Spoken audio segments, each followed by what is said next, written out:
Mediation is the intervention in a dispute in order to resolve it. So why would I use a term more commonly used for conflict resolution as a core principle for therapeutic design? It all started when I had difficulties developing my architectural thesis back in London. The thesis was a proposition to combine sports facilities with mental health treatment. The idea was to use architecture as a tool to break the stigma associated with treating mental illness. Science says that exercise releases endorphins in our body, also known as the body's feel-good chemicals. This is why therapists often recommend to their patients to use exercise as one of the activities that can help both treat and prevent mental illness. This combination of sports facilities and a mental health treatment center was actually inspired by the World Health Organization model for dealing with mental health of treat, prevent, and promote. The building would treat with a mental health treatment center. It would prevent with public sports facilities. This successful combination would then be promoted with sports as that stigma-fighting public face. It sounds like I had it all figured out. In reality, when I applied this model to a single architectural design, I found there were several clashing elements. For example, could I place a football pitch next to a therapy waiting room? Could I place a clinic next to a gym? Could I make a therapy room a big glass box for people to see as they walked by and be incentivized to seek treatment themselves? Of course, I couldn't. But it was figuring out what I could do that led me to a broader solution. Now you might be thinking, what's this British accented guy doing all the way over here in Duhok telling you how to deal with the stigma attached to mental illness? I propose that the theory I developed during my thesis, set in London, is actually a theory that can be applied anywhere in the world. Us humans have been developing designs for mental health for over 400 years. From lockup asylums where staff used to experiment on their patients, spinning them on chairs, hoping the madness might slip out, to more moral retreats where we realized patients have families. They're humans after all. Today is the day of specialized hospitals with the advancement of technology and psychiatric knowledge. At times barbaric, each one of these were a gateway to a more developed practice. In the last 50 years, however, the game has changed. With the emergence of drugs successfully treating symptoms of mental illness, this has meant less hospital visits, less admittance to lock-up treatment centers, and more patients being treated at home in their communities. With this, many more of us have realized that we suffer from one of the more milder forms of illness, such as anxiety or depression. If we go by the studies of one of these common mental illnesses, then a quarter of the people in this room that we are in right now have suffered or are currently suffering from one of the common mental illnesses. If that statement doesn't relate to you, then you better believe it's about someone you know. We are aware many of us are suffering. We are aware of the potential effect it's having on our productivity and, in turn, the economy. We know that mental health is no longer just about that 1 in 100 severe case. This is a society-wide problem. Unfortunately, we're still ashamed. Going by the studies, more than a half of us wouldn't want someone showing signs of one of the common mental illnesses to marry into our family. The stigma that could be attached with mental illness could leave individuals in society feeling judged or outcast. So, if it isn't a hospital, then what is the new gateway for treatment of an illness of our time? What is the new type of building that could help break the stigma associated with treating mental illness? I propose it's not a type of building, but a method of design I call the mediation theory. The mediation theory bridges societal acceptance of the treatment of mental health into something we can embrace. Inspired by the World Health Organization model of treat, prevent, and promote, the mediation theory allows a careful combination of these factors into a single architectural design. We saw, when we apply that model alone of treat, prevent, and promote, that there could be clashes. For example, the quiet and private nature of a therapy clinic against the constant shouting and clanging of a ball of a football pitch. There is a clash of sound, a clash of privacy. In general, we could say that these two activities are at odds with each other. However, if a clinic is to treat and a sports facility is to prevent, then how do we pull apart these two clashing activities without splitting them entirely? The mediation theory allows us to create a distance between these two activities, then build a transitional link between them.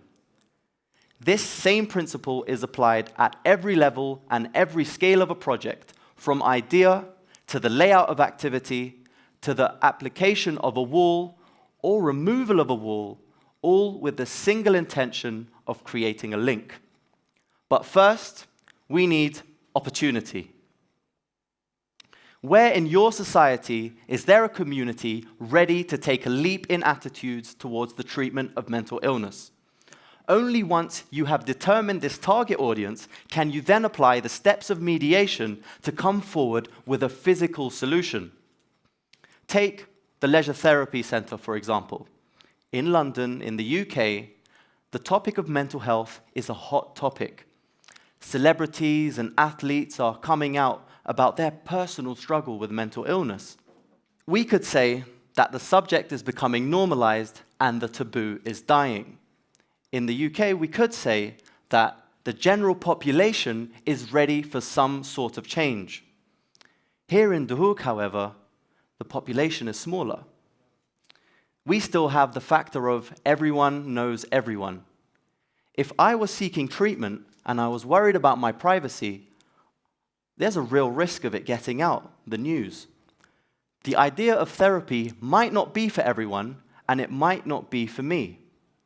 The younger generation, however, the social media generation, Gen Z, or K-pop Gen, as I like to call some of them, these communities are more aware of global trends and the subject of mental illness.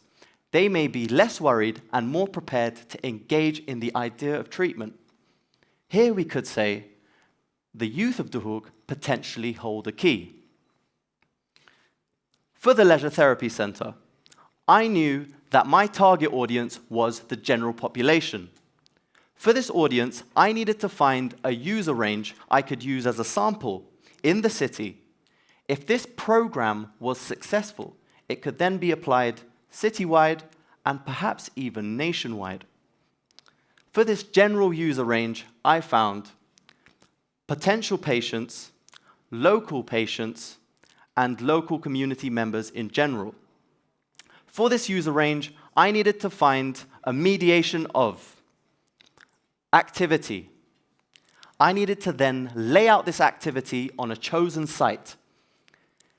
This activity and the intended connections would then be activated through the idea of architectural and spatial design. For this user range, I needed to find a range of activity from therapy to a familiar community activity. Sports captured the city's popular gym culture, and with the preventative aspects of exercise, this would work well as that stigma-fighting public face. So great. I had my sports and I had my clinic. We know these together alone could create a clash. So I needed to find a mediated range of activity from leisure to therapy. Here, I simply proposed leisure therapy. Leisure therapy are activities such as yoga, meditative leisure, pond and spa swimming, gardens, places to sit amongst the greenery, activities that have both therapeutic and physical health benefits would work well in that range from the two contrasting sides of the Leisure Therapy Centre. So great. I had my carefully selected, mediated range of activity. I needed to apply this same principle to a chosen site. My chosen site sat well with my user range. With a hospital on one site and the community on the other, I could quite naturally lay out the clinic and therapy activity on the hospital edge and the stigma-fighting public face of the center on the community edge. Between these, I would place the leisure therapy activity that would create that transitional link from one part of the site to the other. In order to make this building a part of its community, 2 pedestrian paths would cut right through the center and expose the activity to the passers-by. This would activate the paths as a promotional path for the center. So great. I knew that therapy could work well next to leisure therapy. I knew that orange could work well next to green. I needed to ensure these intended connections were activated through architecture and spatial design. I needed to find opportunities to reduce and remove walls. Amongst other things, I prepared a catalog of wall types that ranged in transparency, allowing me to apply the correct wall type for a given boundary.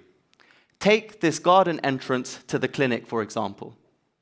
The layout of the garden pushes the clinic into the background away from the public walkway outside.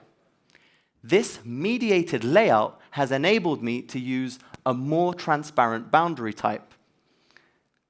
If we look at this fence, the horizontal battens and the gaps in between allow for passers-by to get a glimpse of the activity on the other side. Here is an example of how promotion can happen at an eye level through architecture. This is one of the most important leisure therapy spaces in the building. It's one of the main places where both users interact. That's patients and community members. Patients who are progressing in their therapy would be recommended by their therapists to sign up to yoga and leisure classes in this space, the same place where members of the community would have their classes. Now, because this was a sensitive moment in the progression of patients' therapy, I wanted to maintain the privacy by closing off the walls to the outside.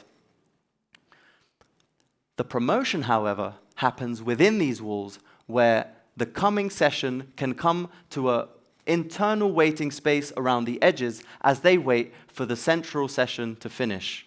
This final drawing cuts right through the leisure therapy center. It shows how a boundary between 2 spaces can become a transitional space in itself. The fence of the football pitch has been offset to create a ring of spaces that allows for greenery and cultivation to happen. This greenery would reduce views coming through the fence from the football pitch all the way across the courtyard to the community building. We could say that this drawing is symbolic of the holistic nature of the mediation theory. With a hospital on one side and a community on the other, a mediated range of activity from leisure to leisure therapy to therapy is finally activated through spatial and architectural design, where even a boundary between 2 spaces can become a transitional space in itself. It starts with finding a community ready to take a leap. It closes the distance of this leap in order for us to land on the other side with our feet firmly on the ground. It starts with finding a hole in society that can and should be filled. It then provides a blueprint to fill the hole. It finds an opportunity on paper and provides a solution in concrete. The mediation theory doesn't just have to be about breaking the stigma associated with mental health.